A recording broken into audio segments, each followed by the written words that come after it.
So it's been such a great morning, just such a nice feeling in the room, and the beautiful reading that has been done, and it's so nice. And there's a 50-50 chance I'll change that experience, but hopefully we'll go on the good side. We did read Shir HaShirim that Rachel read, and it was beautiful. But I wonder why we read it today. So I thought that I would unpack that a little bit and figure it out, right?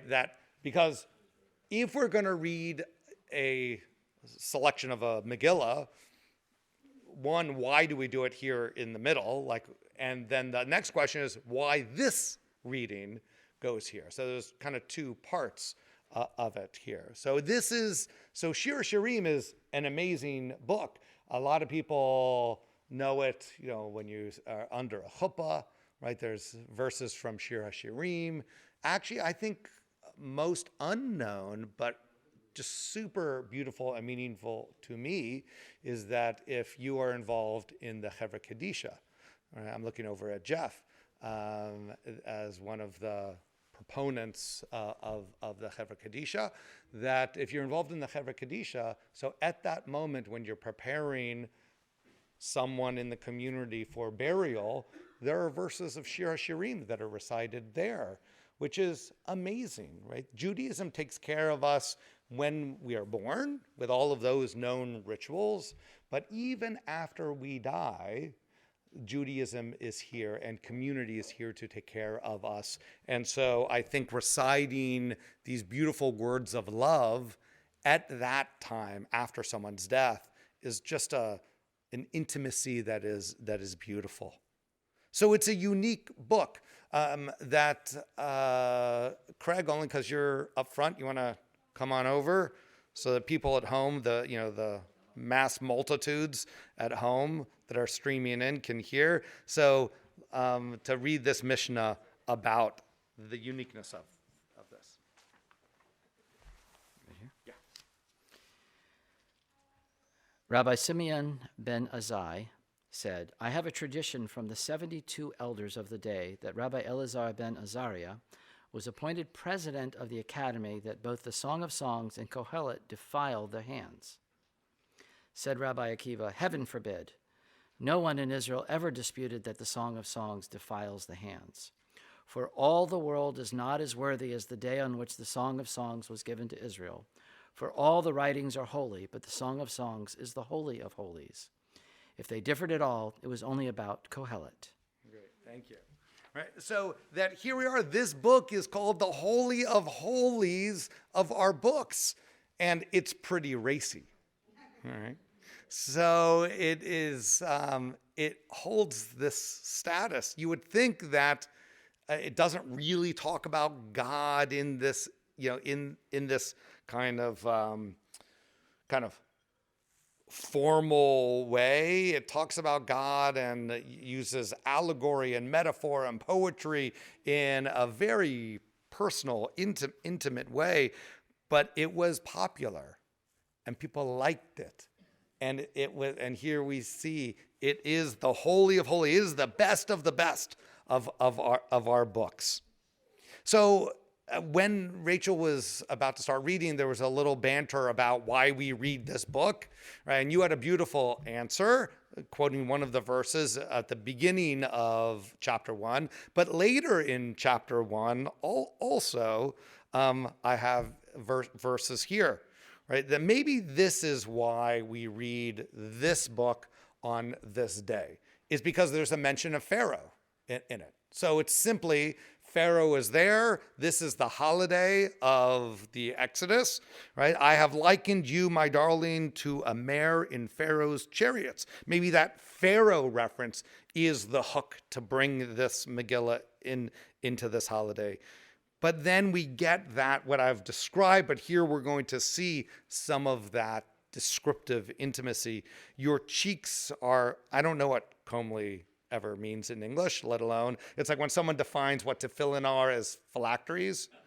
I don't know what phylacteries are, but I know what tefillin are. So, but Your cheeks are comely with plait wreaths, your neck with strings of jewels.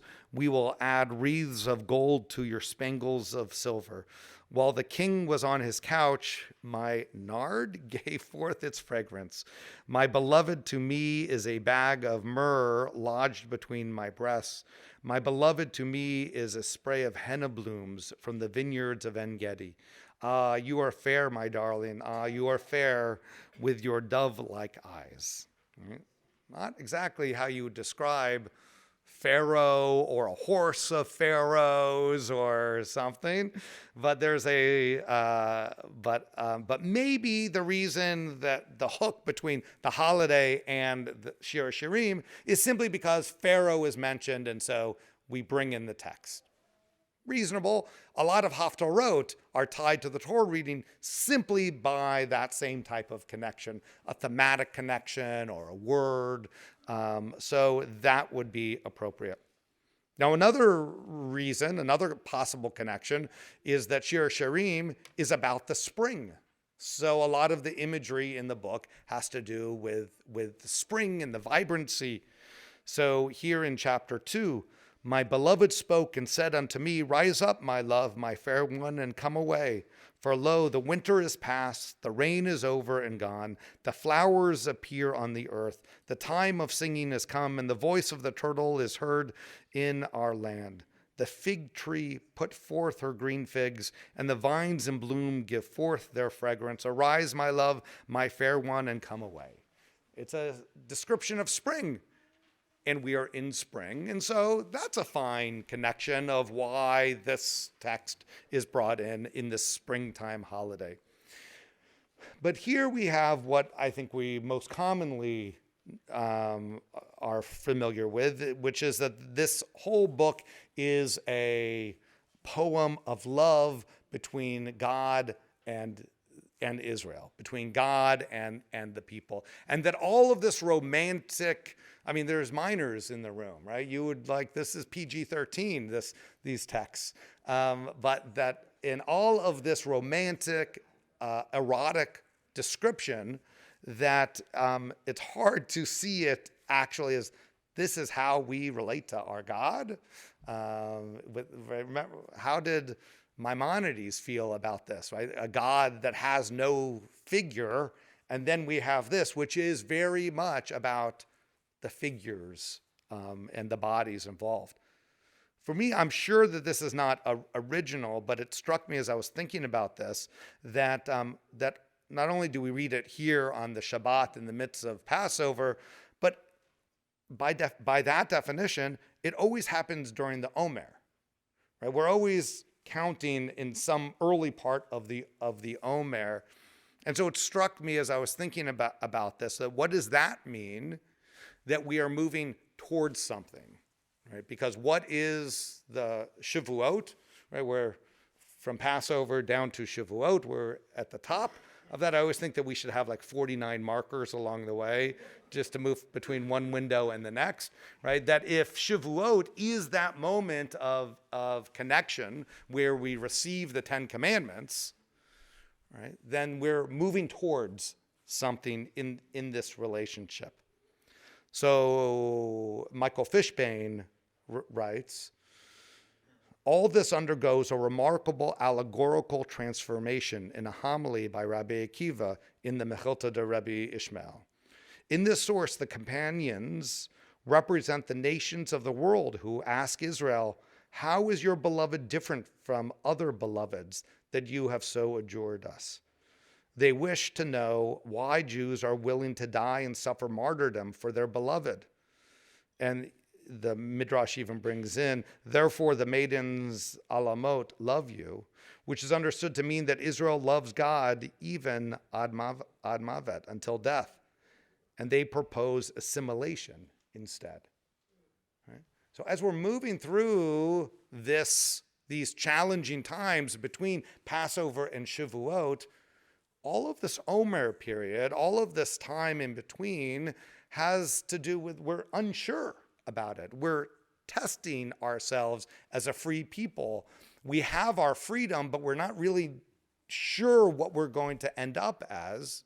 And whereas the Kabbalists like to point out the Sfirot and the mystical images of it, I also think that there is something that's very practical in this Omer period, which is we're not really sure what the end result is. There's a point of fragility in this moment of transition. And we feel those moments of transitions in so many ways in our lives, in dramatic public ways, and also in really private ways as well. I think that this is an opportunity to look at the Omer and to lift up those vulnerable moments that we have. We're not quite sure if we're good enough. We're not quite sure if we're going to be able to get through this, whatever this is for your life. We're not quite sure if we're enough for someone, or we're not quite sure if we are enough without someone. So I love this teaching by Rabbi, our own Rabbi, what we would call Benji Skolnick, but Rabbi Benjamin Skolnick, so son of Sam Skolnick. I found this article that he brings, and I thought that he really points out this sense of vulnerability. The previous text talks about we should just, we're enticed to leave Judaism behind. Right? But I think that Rabbi Skolnick here brings a sense of hopefulness to it. And maybe that is why we bring in Shir HaShirim at this holiday. The holiday of transition, this holiday of insecurity, but a holiday of moving towards something new as we move through the Omer to Shavuot. So according to Rav Nehemiah, the people say that they cannot be delivered because they don't have enough good deeds to their credit. Like what, who are we to deserve this? This is that idea that I was talking about. So Moses responds that God has decided to deliver them because of the righteous actions of Amram and his Beit Din. According to Rav Judah and Rav Hunia, the people said that according to tradition, they had to be subjected to the oppression of the 70 nations before they could be delivered. Right? We deserve it. This is whatever is going on in our life. This is something that we have to pay a debt towards. Not a theology that I believe in, but a theology that the rabbis expressed. Moses responds very beautifully, I think, Rabbi Skolnick says, that if just one Israelite had been carried off to a foreign nation, it is as if the whole nation had been subjected to that foreign power. He says, if we think about this passage homiletically, we see people who are so down on themselves, so depressed from being oppressed, that they raise objections when someone wants to help them. I'm sure we all know people like this. It is clear to us that they can be helped if they would only participate in their own rescue. If you've ever gone whitewater rafting, he says, you know that this is the main rule. If you fall overboard, you must be a participant in your own rescue. But too many people refuse to participate in their own redemption. And that's just a beautiful, powerful idea, right? Whether we apply it towards addiction, whether we apply it towards depression, sadness, whatever, so many different areas that this is true, that you have to be part of your own redemption. Right? I think of when we put on tefillin, right? We say that there are two knots in the tefillin, a daled and a yud, right? And it is to create, what's the word that we're kind of putting together? Shaddai, right, exactly. So where's the shin? We have a daled and yud, our hand. Exactly. And it reminds me of two ways. That one is that without you taking the first step towards your own redemption, you can't complete God's action. God may take it the other 2/3 of the way, but your third of the way, creating both the shin for Shaddai, but also the idea that it is the work of your hand. That's where the shin is. Right? That you have to start this to create the first third of the name of God. That we must be participants in our own redemption. Rabbi Skolnick continues, it's not the right time. I don't deserve to have happiness. I can't deal with change right now. There are so many reasons not to be redeemed, and yet God is there, and other people represented by Moses here are there as well, trying to help. God is leaping over the mountains, coming to save us, but even God in all of God's power will not succeed in helping us if we do not participate in our own rescue. So we're tired. We had 2 great days of Yontif, and now we've gone right into a third day, and we're tired. So maybe it's a gift that we get to read this beautiful text, but I think it's a gift that also has an important message and an invitation for us, which is that we need to start our own personal process of redemption, that we need to better ourselves first, and then God, then the community, then the other resources which are available to us will present themselves after we open ourselves up to that. That is the process of moving from Passover to Shavuot. And as we count the days of the Omer, we're on day 2, as we count forward the days of the Omer, I hope that we also count kind of like a hinge opening up, of letting our heart open up to those that are around us so that they can help us in the ways that we need to be redeemed ourselves. Shabbat Shalom.